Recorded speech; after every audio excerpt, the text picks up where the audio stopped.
Salut tout le monde! Aujourd'hui, on va faire une recette de calamars à la mauricaine revisitée. Donc, on prend des calamars en lamelles comme ça, qu'on va couper en petits tronçons.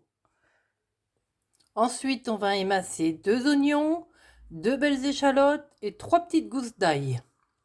Donc voilà mes oignons, ail, échalotes émincés. Ensuite, j'ai pris une dizaine de tomates du jardin que j'ai épluchées et que j'ai coupées en petits dés. Et maintenant, on va pouvoir passer à la préparation de notre calamar à l'armoricaine revisité. Donc dans un wok, parce que je préfère la cuisson en wok, j'ai versé dans de l'huile d'olive. Donc il en faut quand même au moins 50 centilitres. Enfin, il en faut pas mal de l'huile d'olive quand même. De quoi baigner le mélange oignon, échalote et ail qu'on va blanchir tranquillement.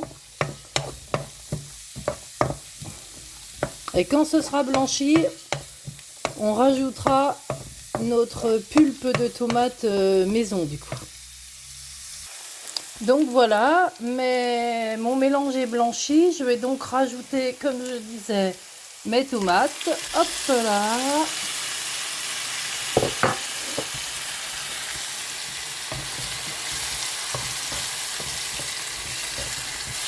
Si vous voulez pas utiliser comme moi des tomates fraîches parce que vous n'avez pas de jardin, moi j'ai la chance d'avoir un jardin donc c'est pour ça que j'en profite.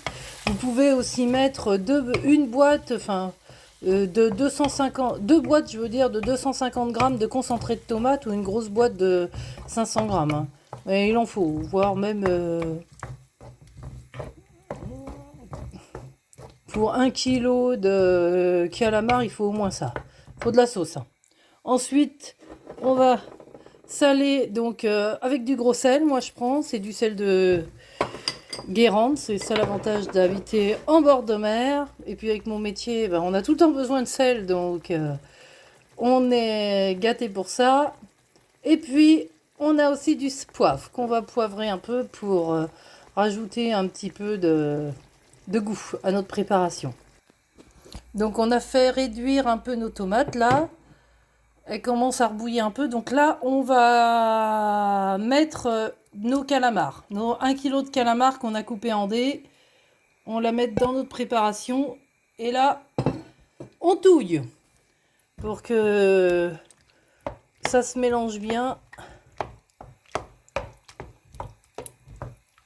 Voilà, comme ça, notre calamar.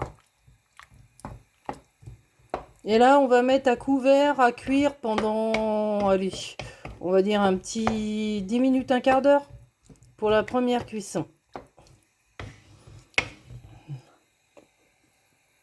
Donc voilà, nous sommes à mi-cuisson. On remue un petit peu et là, on va rajouter le petit ingrédient magique qui va nous faire le goût. On met 15 centilitres de Porto. Normalement, ça devrait être une recette qu'on fait avec du vin blanc et un verre de whisky. Mais alors, moi, j'ai un peu de mal avec les alcools. Donc, du coup, c'est pour ça que je préfère mettre juste un petit peu de Porto à la fin. Comme ça, on garde entièrement le goût du calamar sans se perdre dans tous ces alcools. Et donc là, on va laisser réduire pendant encore une quinzaine de minutes pour que le jus diminue. Voilà, voilà.